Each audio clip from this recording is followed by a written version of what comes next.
Hey, taking these clamps off, it doesn't suck that bad. They're kind of scary sometimes.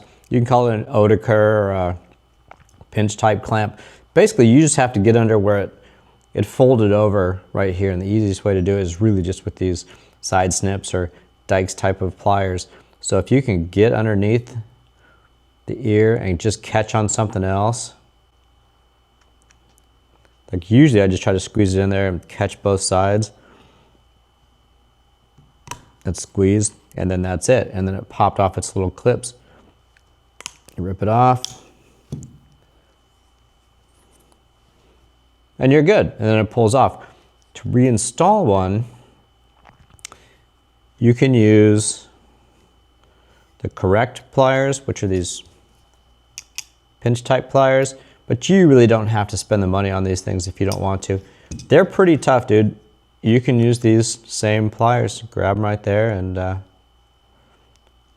squeeze them up.